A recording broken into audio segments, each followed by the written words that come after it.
So hey guys, this is Anshul. आज हम बात करने वाले हैं इस वीडियो में कि क्या ऐसे रीज़न है जिसकी वजह से इंडिया अपनी नदियों को क्लीन नहीं रख पाता। गाइस, भारत में 400 से ज़्यादा छोटी बड़ी नदियां हैं, उसको बावजूद भी भारत में क्या ऐसी प्रॉब्लम आती है और कौन से ऐसे मेन रीज़न हैं जिसकी वजह से भारत की नदियां इतनी ज़्यादा गंदी होती हैं। क्या गवर्नमेंट अपनी पॉलिसीज़ को चेंज करना चाहिए गवर्नमेंट को, जिसकी वजह से हमारी रिवर्स क्लीन रह सकते हैं, और क्या हम आम पब्लिक स्टेप ले सकती है, छोटे छोटे स्टेप अपने घर से ही शुरुआत कर सकती है जिसकी वजह से हम अपनी नदियों को क्लीन रख सकते हैं। भारत में जितनी भी नदियां हैं उनमें जितनी भी कचरा होता है उनका मेन कारण है इंडस्ट्रियल वेस्ट का डिस्पोज होना नदियों में, और जो सीवेज डिस्पोजल होता है, जितना भी सीवेज, जितनी भी नदी नालों का कचरा होता है वो सीधे जाके नदियों में फेंका जाता है। उसकी वजह से हमारी नदियां गंदी होती हैं। जितने भी आसपास के शहर होते हैं नदियों के, उनके जितने भी नदी नाले होते हैं उनके नालों का डायरेक्टली कचरा सीधे नदियों में फेंका जाता है। उसकी वजह से हमारी नदियाँ बहुत ज़्यादा गंदी होती हैं। उनमें बिना सीवेज ट्रीटमेंट प्लांट लगाया नहीं जाता, सीधे जो जितना भी कचरा शहर भर का होता है नदियों में जाता है। उसकी वजह से बहुत ज़्यादा नुकसान होता है हमारी नदियों का, और जितनी भी थोड़ी बहुत स्पीसीज होती हैं वहाँ पर वो भी धीरे धीरे मरने लगती हैं रिवर के अंदर की। उसके बाद जो इंडस्ट्रियल वेस्ट होता है, जितनी भी ज़्यादा इंडस्ट्रीज़ होती है वो नदियों के आसपास ही निकली रहती हैं या बनी रहती हैं, तो उसकी वजह से जितना भी इंडस्ट्रीज़ का वेस्ट होता है वो सीधे जाके नदियों में डंप कर दिया जाता है बिना किसी सरकारी परमिशन के। उसकी वजह से भी बहुत ज़्यादा हमारी नदियों का नुकसान होता है। और जो लोग ये कहते हैं कि रिलीजियस एक्टिविटीज़ के मंदिरों से या और कहीं से जितनी भी फूल पत्ती निकलती हैं वो सीधे जाके नदियों में फेंक दी जाती है, लेकिन वो एक कारण हो सकता है, लेकिन वो डायरेक्टली मेन कारण नहीं है हमारी नदियों का गंदा होने का। वो सिर्फ 5% से भी कम रीज़न है हमारी नदियों का गंदा होने का। और वैसे भी ज़्यादातर जो रिलीजियस एक्टिविटीज़ की वजह से वेस्ट निकलता है वो बायोडिग्रेडेबल होता है, तो वो हमारी नदियों को नुकसान नहीं पहुँचाता, वो जाके मिक्स हो जाता है पानी में।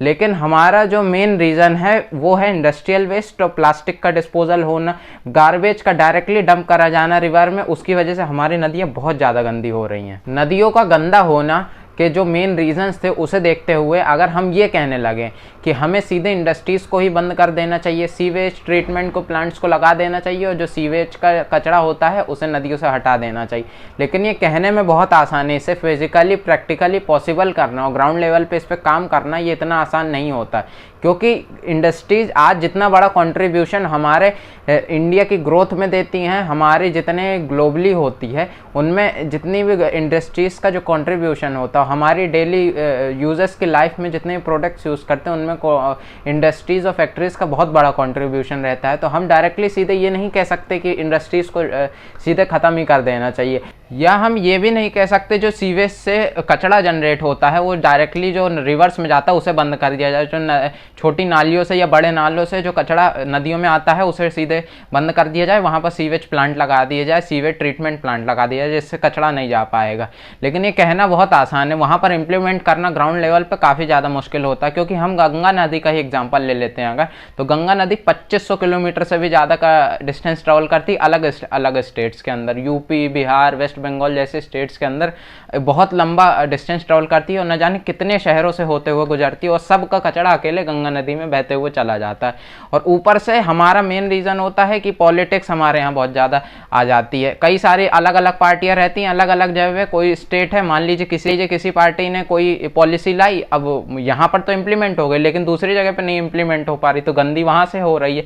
तो हमें एक यूनियन पॉलिसी लानी पड़ेगी जिसे हर सरकार को मानना ही पड़ेगा, जिसकी वजह से नदियाँ हमें साफ हो रही, क्योंकि हमारे यहाँ इतनी ज़्यादा पॉलिटिक्स हो जाती है कि उसका भुगतान हमें हमारी नदियों को भरना पड़ता है। और जो इंडस्ट्रीज़ का वेस्ट होता है और सीवर्स का वेस्ट होता है, उनके वेस्ट से हमारी नदियों को बचाने के लिए हमें नई टेक्नोलॉजी पे जाना पड़ेगा। जो industries waste management treatment plant होते थे और जो सीवर्स के ट्रीटमेंट प्लांट होते थे वो काफ़ी पुरानी टेक्नोलॉजी और एक्सपेंसिव भी, सरकार को भी सोचना पड़ता है उसमें इन्वेस्ट करने पर, क्योंकि वो ज़्यादा लंबे टाइम तक चल भी नहीं पाते हैं जल्दी, उसमें वो रिटर्न भी उतना अच्छा नहीं दे पाते हैं। तो हमें नई टेक्नोलॉजी पर जाना चाहिए ट्रीटमेंट प्लांट्स की और वेस्ट मैनेजमेंट प्लांट की।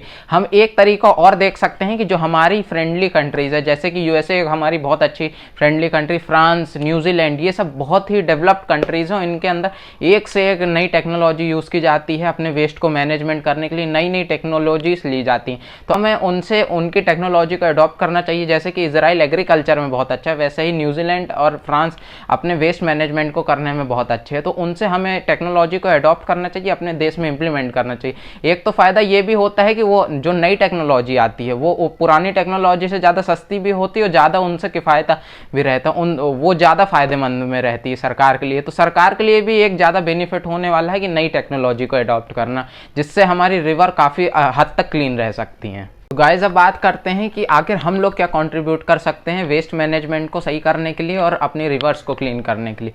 गाइस हम जानते हैं हमें कहीं भी कचरा दिखता है, नदी में, नालों में या कहीं भी सड़क में ज़्यादा कचरा दिख गया तो हम सीधे गवर्नमेंट को ब्लेम करने लगते हैं कि सरकार की पॉलिसी गलत है, सरकार ने कुछ नहीं किया। लेकिन क्या ये करने से हमारा काम खत्म हो जाता है?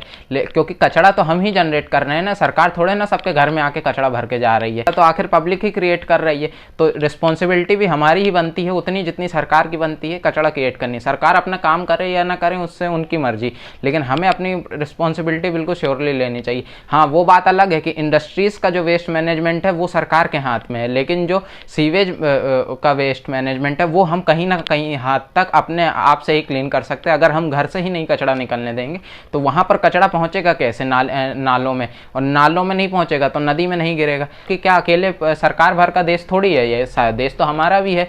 तो हम आज से ही छोटे छोटे स्टेप लेना शुरू कर दे, ज़्यादा नहीं, सिर्फ छोटे छोटे स्टेप। कि हमें अपने घर में, आपने देखा होगा ज़्यादातर जो पन्नियाँ होती हैं, पॉलीथिन्स होती हैं, वो 50% जितना भी रोज़ का डेली 50% होता है वो सब्जियों की वजह से आता है। क्योंकि सब्जी एक ऐसी चीज़ है जो रोज़ाना ली जाती है, और उसकी वजह से आजकल जो पुराने ज़माने में हैंडबैग यूज़ होते थे, आजकल उसकी जगह छोटी छोटी थैली पन्नी की यूज़ होने लगी।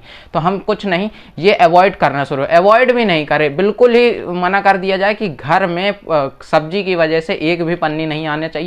और वो जो कपड़े के थैले होते थे उनको यूज़ करा जाएगा, जिसकी वजह से हम काफ़ी हद तक अपने देश को क्लीन करने के लिए कंट्रीब्यूट कर सकते हैं। और इसकी वजह से हम और हमारे पूरे देश के लोग अपने आप को भी क्लीन रख सकते हैं, अपने देश को क्लीन रख सकते हैं, और हमारी नदियाँ भी इस तरह क्लीन रहेंगी। अगर आपको मेरा ये आइडिया अच्छा लगता है, आपको लगता है कि ये आइडिया अच्छा है और ये आइडिया से लोगों को अवेयरनेस हो सकती है हमारे देश को साफ़ रखने की, हमारे देश की नदियों को साफ़ रखने की, तो इस वीडियो को ज़्यादा से ज़्यादा शेयर कर दीजिए फेसबुक, व्हाट्सएप के अंदर, और इस वीडियो को लाइक कर दीजिएगा। नेक्स्ट वीडियो में मिलेंगे। जय हिंद, जय भारत।